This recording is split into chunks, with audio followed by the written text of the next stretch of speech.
మరి ఇదే ఇష్యూకి సంబంధించి మరింత సమాచారాన్ని అందించడానికి మా ఫిల్మ్ రిపోర్టర్ వెంకట్ సిద్ధంగా ఉన్నారు. వెంకట్, ఎస్ జానకి గారు అంటే తెలియని వారు ఉండరు. ఆమె పాటల లోకంలో మనందరినీ ఆ పూదోట్లు విహరింపజేసేలా చేశారు. మరి ఆమె మృతి నిజంగా అందరికీ తీరని లోటు. మరి చెప్పండి, డీటెయిల్స్ ఏంటి, ఎప్పుడు అంత్యక్రియలు చేయబోతున్నారు, ఏంటి అన్న విషయాలు.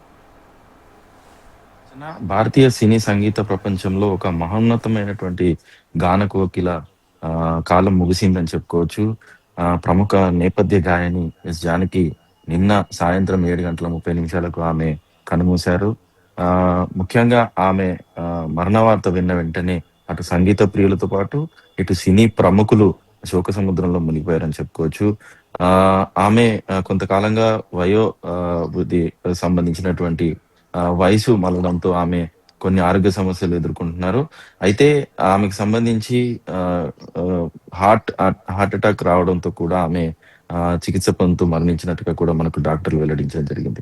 అయితే గత కొంతకాలంగా ఎందుకంటే ఆమె కుమారుడు జనవరి 22 మురళీకృష్ణ అని ఆయన జనవరి 22న ఈ సంవత్సరం చనిపోవడం జరిగింది. ఆయన చనిపోయినప్పటి నుంచి కూడా ఆమె ఎక్కువగా బాధపడుతూ ఉండడం, వయోభారం కూడా ఉండడంతో ఈ 2 సమస్యలు ఆమె కోలుకోలేని పరిస్థితికి తీసుకెళ్లడమే కాకుండా ఆమె ఆహ్, హార్ట్ అటాక్‌తో నిన్న సాయంత్రం చనిపోయినట్టుగా కూడా మనకు క్లియర్‌గా తెలుస్తోంది.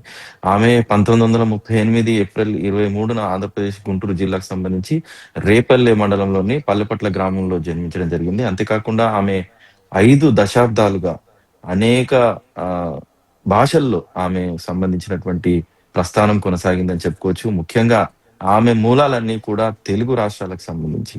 అటు ఆంధ్రప్రదేశ్‌తో పాటు ఇటు తెలంగాణలో కూడా ఉండడం విశేషమని చెప్పుకోవచ్చు. ఆమె కెరీర్‌లో ముఖ్యంగా ఆమె తండ్రి ఒక స్కూల్ టీచర్ కావడంతో ఆమె గుంటూరులో పుట్టినా కూడా తెలంగాణలోని ఉమ్మడి కరీంనగర్ జిల్లాలో సిరిసిల్లలో ఆమె కొంతకాలం నివసించడం జరిగింది. సిరిసిల్లలోనే ఆమె స్కూలింగ్ జరిగింది. ఆ సమయంలోనే దాదాపుగా 3 ఏళ్ల వయసులోనే ఆమె మ్యూజిక్ మీద ఇంట్రెస్ట్‌తో ఆమె అనేక స్టేజ్ కార్యక్రమాలు పార్టిసిపేట్ చేయడమే కాకుండా, ఆ స్టేజ్ కార్యక్రమాల్లో ఎక్కువగా లతా మంగేష్కర్ కావచ్చు, ఆ తరం ఉన్నటువంటి సింగర్స్ ఎవరైతే ఉన్నారో వాళ్ళ పాటలన్నీ కూడా పాడుతూ ఆమె స్టేజ్ మీద పెర్ఫార్మన్స్ ఇవ్వడం మొదలుపెట్టింది. అయితే ఆ కెరీర్ మొదలులో కూడా ఆమె కొంతకాలం అటు కరీంనగర్, సిరిసిల్లతో పాటు హైదరాబాద్ నగరంలో కూడా ఆమె కొంతకాలం నివసించడం జరిగింది. హైదరాబాద్‌కు సంబంధించినటువంటి ఆయన మామ సీతాఫల్ మండిలో ఉండేవారు.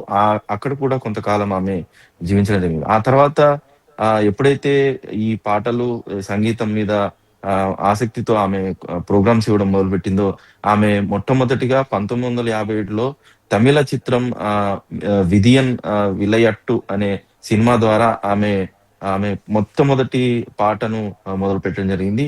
అంతేకాకుండా దాదాపుగా 5 దశాబ్దాల పాటు అనేక తరాలకు సంబంధించినటువంటి హీరోయిన్‌లకు ఆమె పాటలివ్వడం జరిగింది. అంతేకాదు ఎంతోమంది సినీ దర్శకులు ముఖ్యంగా 'ఇళయరాజా', 'బాలసుబ్రహ్మణ్యం', జానకికి సంబంధించినటువంటి కాంబినేషన్‌లో ఎన్నో హిట్లు ఆమె ఇవ్వడం జరిగింది.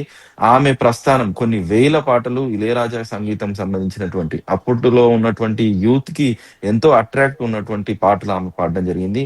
ఎన్నో అంటే ఆమెకు సంబంధించినటువంటి గాత్రంలో ఆమె మిమిక్రీని చేస్తూ కూడా పాడడం ఆమెకు స్పెషాలిటీ.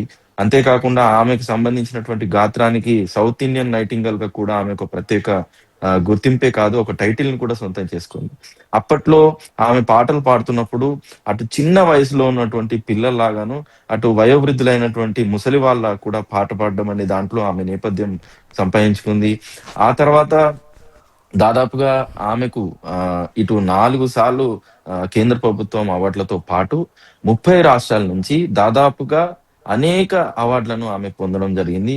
అయితే ఆ తర్వాత ఆమె సంబంధించినటువంటి ఆహ్, ఆహ్, పురస్కారాలతో పాటు తమిళ ప్రభుత్వం కలైమామణి అనే పురస్కారాన్ని కూడా అందించడం జరిగింది. అయితే దీనికంతా కూడా ఈమె ప్రస్థానాన్ని చూసి మైసూర్ విశ్వవిద్యాలయంలో గౌరవ డాక్టరేట్ కూడా అందుకోవడం జరిగింది. ఆమె ప్రస్థానం కొనసాగుతూనే కొంతకాలం హైదరాబాద్ తర్వాత వివాహానంతరం ఆమె చెన్నైలో స్థిరపడింది. చెన్నై నుంచి అనేక సందర్భాల్లో అటు మలయాళ, కన్నడ పాటలు ఎక్కువగా పాడడంతో ఆమె ఎంతో ఫేమస్ అయిందని చెప్పుకోవచ్చు. అయితే ఆమె సంబంధించినటువంటి దక్షిణ భారతంలో 2013లో ఆమె కేంద్ర ప్రభుత్వం పద్మభూషణ్ పురస్కారాన్ని కూడా అనౌన్స్ చేసింది. కానీ దక్షిణ భారతదేశంలో కళాకారులను గుర్తించట్లేదనే ఒక్క కారణంతోనే ఆమె ఆ అవార్డుని కూడా సున్నితంగా తిరస్కరించడం అప్పట్లో చాలా చర్చనీయాంశమైంది. ఎందుకంటే పద్మభూషణ్ అనే అవార్డు రావడమే ఒక గొప్ప అనుకుంటే, ఆ అవార్డుని కూడా తిరస్కరించిన ఏకైక కళాకారిణి కూడా ఆమె ఎంతో గుర్తింపు పొందింది. అంతేకాకుండా ఆమె పాటలు రచించడంతో పాటు కర్ణాటక సంగీతము, అంతేకాకుండా సంగీత దర్శకురాలుగా కూడా తనకు ప్రత్యేక స్థానాన్ని సంపాదించుకున్నారు. మౌన పోరాటం అనే చిత్రానికి ఆమె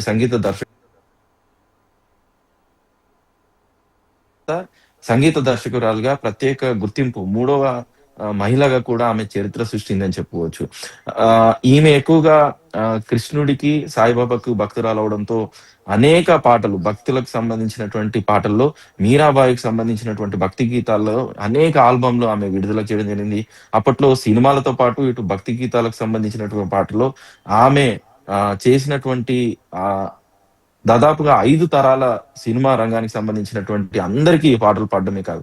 అయితే దాదాపుగా ఇటు తెలుగు, తమిళ, మలయాళ, కన్నడం భాషలతో పాటు 17 భాషల్లో ఆమె పాటలు పాడడమే కాకుండా జపాన్ లాంటి లాంగ్వేజ్‌లో కూడా, జపాన్ ఇంగ్లీష్ లాంటి లాంగ్వేజ్‌లో కూడా ఆమె పాటలు పాడినటువంటి చరిత్ర ఆమెకుంది. అయితే కెరీర్ బిగిన్‌లో ఆంధ్రప్రదేశ్‌లో ఉన్న ఆమె, ఆంధ్రప్రదేశ్, తెలంగాణ రాష్ట్రాల్లో ఉన్న, స్థిరపడింది మాత్రం చెన్నైలోనే.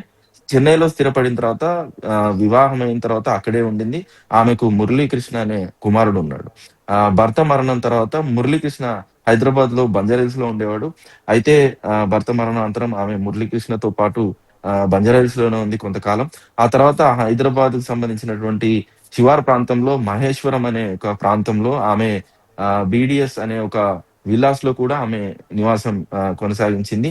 ఆ తర్వాత ఆమె సంబంధించినటువంటి కుమారుడు కూడా సినీ కళాకారుడుగా 'వినాయకుడు' అనే సినిమాలో ఆయన నటించడం జరిగింది. అయితే మురళీకృష్ణ మరణానంతరం ఆయ ఆయనకి సంబంధించినటువంటి జీర్ణించుకోలేకపోవడంతో ఆమె ఆరోగ్యం క్షీణించింది. ఆ తర్వాత హైదరాబాద్ నుంచి ఆమెను మైసూర్‌కి షిఫ్ట్ చేయడం జరిగింది. ఆమె మైసూరు నివాసంలో చాలా కాలంగా ఉంటున్నారు. ఆ తర్వాత ఈ ఈ ఆరోగ్య సమస్యలు రావడంతో హాస్పిటల్‌కి తీసుకెళ్లడం కుటుంబ సభ్యులు. అయితే అపోలో ఆసుపత్రిలో జాయిన్ చేయడం జరిగింది. మైసూరులోని అపోలో ఆసుపత్రిలో నిన్న సాయంత్రం 7:30 ఆమె తుది శ్వాస విడిచారు. అనంతరం ఆ హాస్పిటల్‌కి సంబంధించినటువంటి ప్రెస్ నోట్ కూడా రిలీజ్ చేయడం జరిగింది.